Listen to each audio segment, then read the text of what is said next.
Mr. Teo. Can Yes, you hear me? yes, nice meeting you again. Okay, Okay, nice meeting you. please Can I start have when my you're slide, ready. please? Yeah.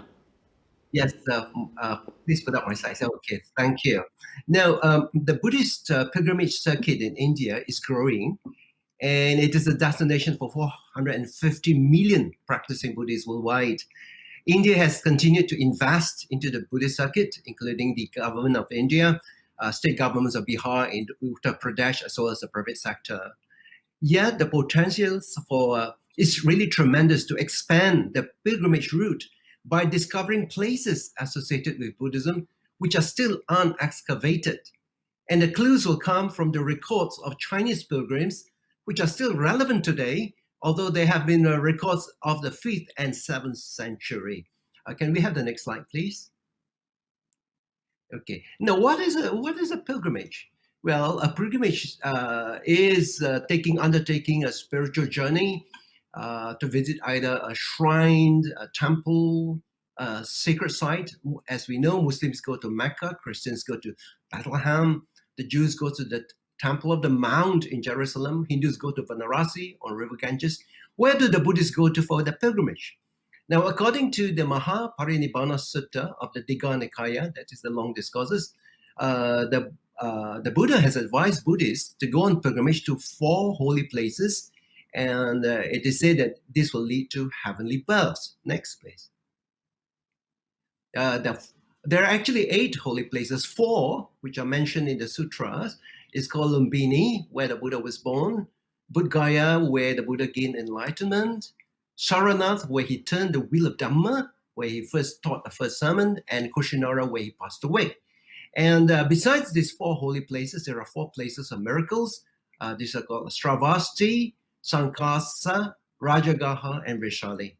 Next, please. Now, this is the map of India, the Gangetic Plain of India. That means around the Ganges, and these are places which are marked in red are places associated with the Buddhas, with the Buddha. So these are the places that people do go to for a Buddhist pilgrimage. Next. Now, there are great pilgrims in the past. One of the great pilgrims was Emperor Ashoka, who was about 200 to 250 years after the passing away of the Buddha. Now, he became a Buddhist after conquering Kalinga. And when he became a Buddhist, he visited the shrines, Buddhist shrines, and erected stupas and pillars in order to mark each of these spots. And succeeding Buddhist kings, queens, nobles, and pilgrims follow his example of going to these holy places. From China, we have devout Buddhist monks like Fa Xian, Sun Zhang, and Yi Jing. They face tremendous hardship, perils, exhaustion, traveling without food and water because they have to cross using the Silk Road. They have to cross the deserts, climb over snowy mountain peaks and glaciers. Some of them went across the ocean, and you need very strong spirit, courage, religious devotion, and endurance. Many of the pilgrims died along the way and never make it to India. There are some who didn't even make it to India but returned back to their country. Next, please. Well, one way of understanding about the pilgrimage route in India is to look at the attacks on Buddhism. The first major attack on Buddhism came from the White Huns. They invaded India in 470 to 480, the Common Era, and this destroyed the Buddhist establishment, including monasteries, stupas, and statues. And they also looted the wealth that are buried in the floors and walls. So that was the first major attack on Buddhism. But later on, at the close of the 12th century, the northern part of India was being attacked by the Khalji Turks. They came from Afghanistan, and they destroyed monasteries, universities, and monks, and scholars. So with the members of the Sangha, which is the ordained members of the order, removed, there was no one to lead the demoralized laity. So they were converted either to Islam or they were absorbed into Jainism or Hinduism as the lowest caste or outcast. Next. Here comes the Chinese pilgrims. Next. There was interactions of monks from India to China, where the Buddhist doctrine passed through Central Asia and as well as Southeast Asia. Now, from the first century of the Common Era onwards, there were monks from India as well as from Central Asia, places that we now think as Muslim countries, Pakistan, Afghanistan, Uzbekistan. They were Buddhist monks, traveling from Central Asia to China, and they brought Buddhism to China. By the time it came to the 4th century, Buddhism has actually started making inroads into China. The Chinese monks now traveled the other way. So they traveled to India and brought back new texts, the original texts of doctrines. They carried Buddhist articles for rituals and ceremonies, as well as provided detailed accounts about their spiritual journey to India. And so India was considered a sacred and mystical realm inhabited by civilized and sophisticated people. So these were the records from the Chinese pilgrims themselves. Next. They went to India for 3 reasons. Number one, to go back to the original source to learn from the best masters in India. Because in China, the translations were not good at all. And over time, even the interpretation of the Buddhist doctrine was not clear. So some of these monks wanted to go back to India to learn from the best teachers.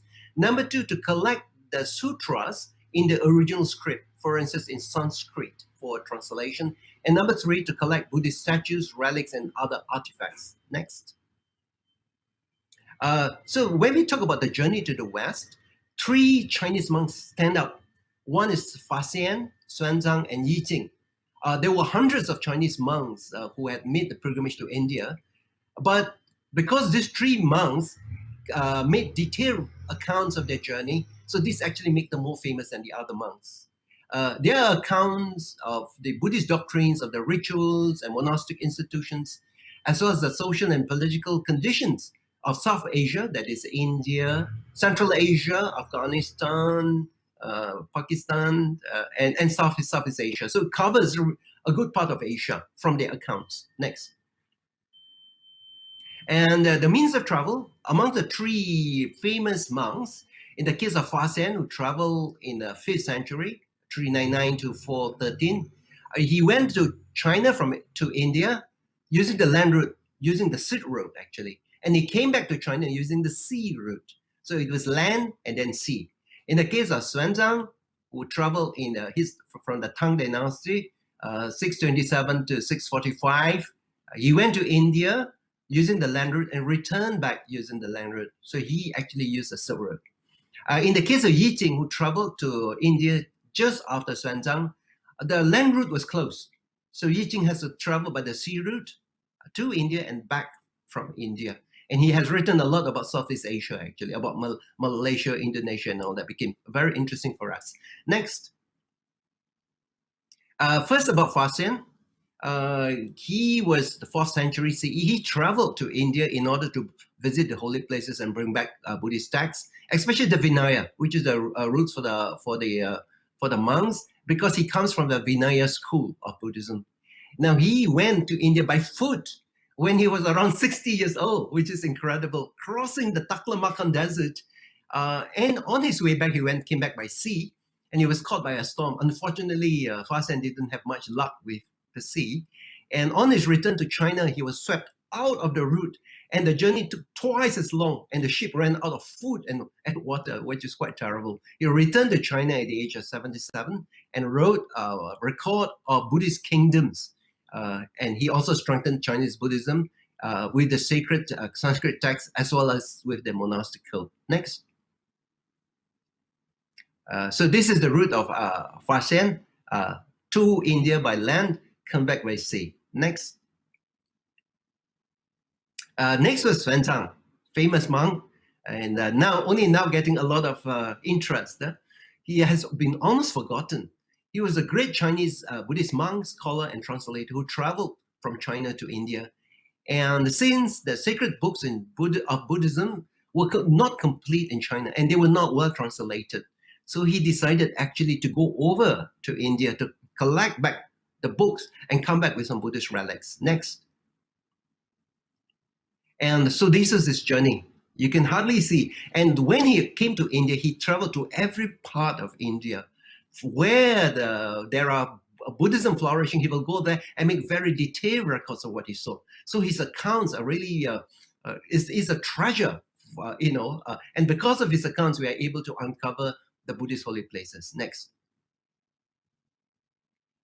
So he had what you call the record of the Western regions that he wrote for the Tang Emperor, because the Tang Emperor wanted him to join the foreign service for China. And he says, no, I came back with all the sutras for me to do translations. So as compensation to the emperor, he wrote these great Tang records of the Western region, giving detailed records, very detailed records. And this is of great value to historians and archaeologists. And the English archaeologist, Sir Alexander Cunningham, used his records to discover the places of Buddhist pilgrimage that we have now taken for granted.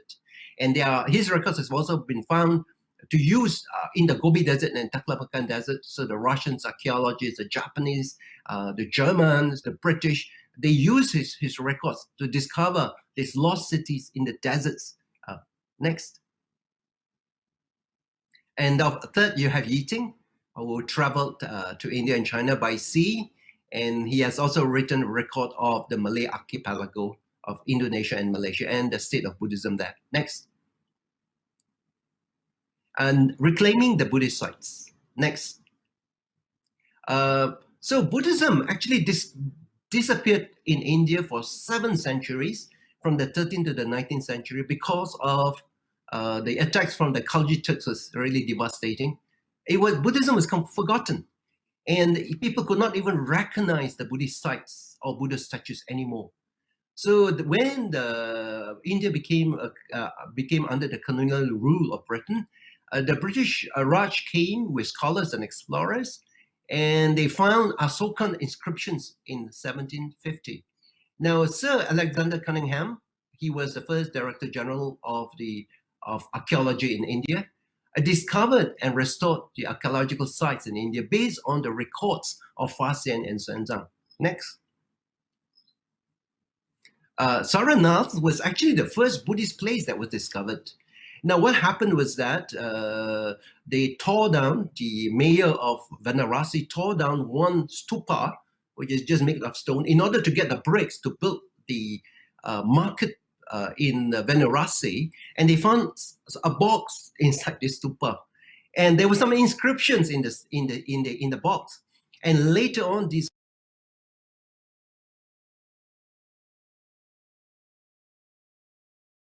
was leaked out in English. And so from the records of Sanchang, they actually discovered that the Buddha was actually he actually was a real person, and it's not a mythological figure, right?